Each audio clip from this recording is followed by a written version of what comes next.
Hi everybody, this is Abhijit from Beyond Vectors. What is your favorite agent or LLM application? Is it Claude Code, Cursor, ChatGPT or Harvey or what is it? For me, it is Claude Code. The reason I love Claude Code is because Claude Code really seems to understand me. It knows exactly when to ask my permission to do some stuff and exactly when it needs to automatically take actions on my behalf. The key thing in the Claude Code design is the human in the loop pattern, right? They've got this really right. Now let's, in this video, look at some 8 design patterns where human in the loop can be appropriately used in enterprise AI. So whenever somebody wants to build an agent, today it's fashionable to say that I want complete autonomy for the agent. That unfortunately is a wrong choice in many occasions. Why is that so? Look, an enterprise agent is operating in an uncertain environment. Things around it change all the time, and all of that is not recorded in the context. For example, a business policy might have changed around it. Now, if the agent decided to autonomously take action, unfortunately, that action may not be appropriate given the current context. The second reason why full autonomy doesn't make sense is agents often have to take some high stakes decisions. High stakes decisions could be that a payment has to be approved or a database record has to be deleted. So each of these decisions are high stake decisions. It would help if my agent actually took my permission before taking this risky decision. The third reason is, I as a user don't really have a very clear idea of what I want when I first prompt my agent. So it'll be nice if my agent can guide me along a path and help me make my decision better rather than assume on my behalf and take a decision. So that's the reason full autonomy is often a wrong choice, right? What I prefer the agent to do is pause before any risky action, allow for me, the human, to intervene, and then resume execution cleanly after I intervene, and then learn appropriately over time the level of autonomy that I'm comfortable with, right? All the while, I want my agent to maintain a complete audit trail. So this would be a good design, right? And human in the loop is actually placing the human exactly where the judgment of a human adds a lot of value, right? So along the autonomy and control spectrum, you want the human judgment at the appropriate space. Now let's look at a few design patterns where human in the loop is implemented in enterprise grade agents. So the first pattern we're going to talk about is called the approval gate. Now, approval gate is basically a situation where you take the human input before any high impact execution, right? So there is a agent workflow. The workflow pauses and waits for an explicit human sign off before taking the next step. Where is it used? It's typically used in payments, in production deployment, or when you want to delete a database or get a financial approval, right? Um, so the user makes a request. That request goes to the LLM and the LLM reasons about the next step. If the step is a high risk step, then the flow of the graph or the agent stops or is interrupted. And then based on the approval, either the task is executed or aborted, right? This is implemented using the interrupt command in LangGraph, right? So if you see the code here, what you see here is a node called approval node. And this approval node takes the current state of the LangGraph. And if that state is not approved, then this interrupt command is executed with a string saying approve deleting 250 records, right?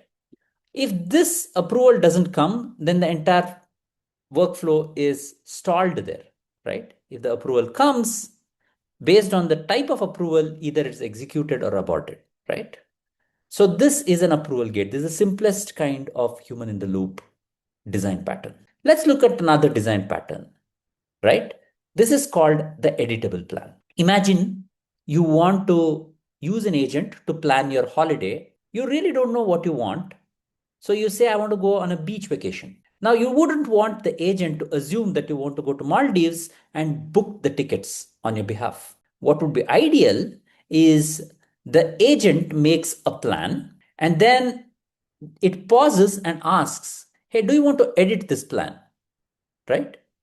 And the human edits the plan based on its needs. In my case, I may say, look, I don't want to go to Maldives. I want to go to Andaman Nicobar. And based on the edit, the agent resumes. Now, this is useful in agents which do travel planning or agents which do project planning, even agents which can be having multiple steps in their workflows. It's helpful, especially when humans really don't have a full picture of what they want. Now, how would I implement that in LangGraph? Well, I would basically have the state, and that state is something which would be edited by the interrupt plan, right? So here there is a plan, and whenever the LLM invokes, the state is updated, and then you have a way to edit this state, and then you continue along. This is the second design pattern in human in the loop. The third design pattern is what is called tool confirmation. Notice that any agent has an LLM, it has some memory, it has some tools at its disposal, right? Now, every time an agent calls a tool, it's actually having an impact on the external world. Some tools could be things like email tool, right? So every time an agent decides to send an email, for example, it would be nice if it took my permission, right? So an approval is basically required whenever an agent is taking a high stakes action with any tool. And tool confirmation helps you do that, right? So the LLM decides in this case which tool to use. And then based on the riskiness of that specific tool, the interrupt command again comes in. And then a human confirms that the tool can be used. And then you invoke the tool, right? So this would be implemented in LangGraph as follows, right? For example, there is a function called send email node, which is a node in the LangGraph. It takes the current state, and then there is the interrupt command, right?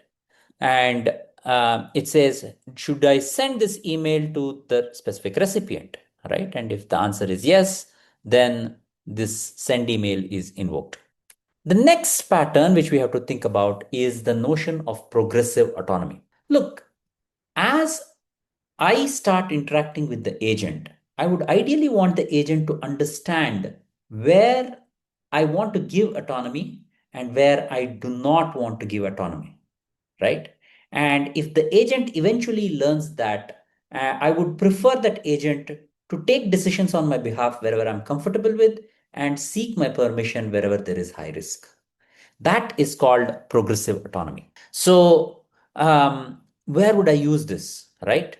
I would use it in a state like, say, Claude Code, where repetitive approvals are required, right? And if I'm always approving a certain command like make directory, then the agent could learn that and say, look, every time there's a make directory, I don't need to ask permission from this guy. I can actually go and create it, right? So that is progressive autonomy, right? So the agent always begins with a low trust and seeks approval for every action. And then as it learns and maintains a successful history, then it increases the trust score. And based on the trust score, it continues to take autonomous decisions. So the code for doing that would look something like this, right? There would be an approval autonomy, progressive autonomy function, which is a policy with input as state. And if the state has a trust score and that trust score is greater than a certain percentage, then you wouldn't seek an approval. Otherwise, you would seek an approval, right? The next step is what is called exception escalation, right?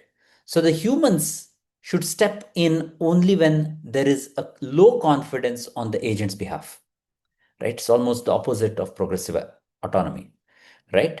So whenever you are kind of trying to do a triage of a bug or you're trying to do a content moderation, There are times when you're very sure that, or when there are times when the agent is very sure that it's got the answer right.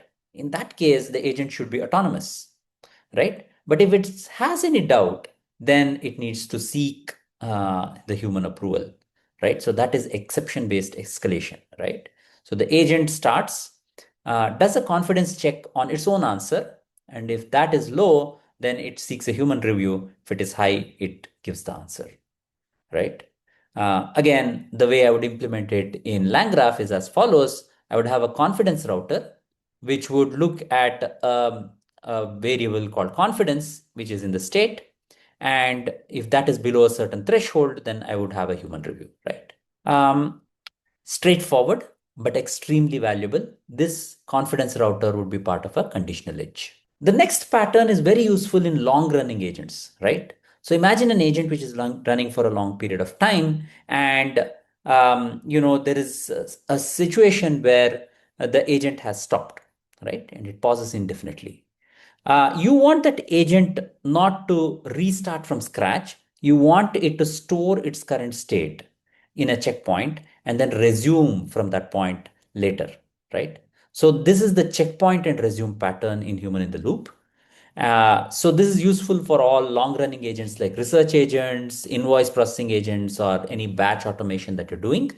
You don't want the agent to lose its current state completely. So there is a task, certain steps of the task are done, and then there is a checkpoint, right? So the checkpoint stores all the states, the memory and everything, and then whenever the user approves, the resume happens, right, from that checkpoint onwards. So this is a very useful technique, and typically it is implemented using this checkpointer with the memory save in LangGraph. All right.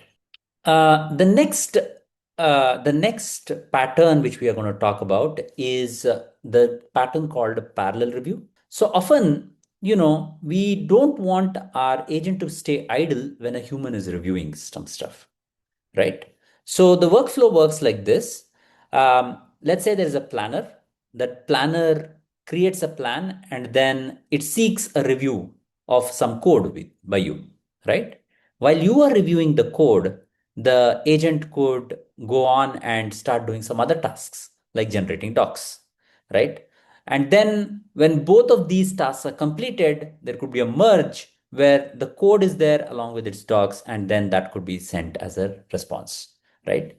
When would I use this? I would use this really when I want high throughput, even though the human approval is happening, right? And this is implemented using a standard LangGraph approach where I would add an edge for planning and a review. And I would also have an edge between a planning and documentation. So, and then there would be an edge from review and documentation to a node called merge, right? And then the graph would continue. The last pattern which I want to talk about is the audit-only pattern, right? So here the agent is actually operating autonomously, but what I am doing is I'm auditing every action that the agent is taking so that I can inspect it later. So this is very useful in agents which are high in compliance and agents which are in healthcare domain or banking domain, or whenever you're trying to do any supervisory action or governance, right? So there is a user who sends a request, it goes to the planner, then there is some retrieval which might be happening or a tool use which might happen. Then the LLM may take all the things into context and make an answer. The audit log is always being kept in some audit mechanism. Maybe you can use tools like Opaque or Langsmith or Langfuse to keep the keep the traces, and then you can inspect it later, right? So typically you would kind of maintain all the tool use, the latency, the tokens, and all of these decisions as state variables in LangGraph, and you would keep it as a log, right? So that's how you would implement an audit-only pattern. Now, these were the 8 patterns which we looked at. So just to kind of put a summary on this entire approach, you need to match the right pattern for the right workflow. So the first pattern we discussed was approval gate. This is for all the high risk or destructive actions or irreversible actions. An editable plan is useful for planning heavy workflows like travel planning and so on and so forth. Tool confirmation is useful whenever an agent has to take a decision with an external tool or an API. Then progressive autonomy could be used whenever you start trusting the users, and it's okay to trust the users in the enterprise setup and make sure that the operation is a little more autonomous. Whenever agent has low confidence, you want to implement an exception-based escalation. Checkpoint and resume is a good design pattern whenever you want to do long-running agents, right?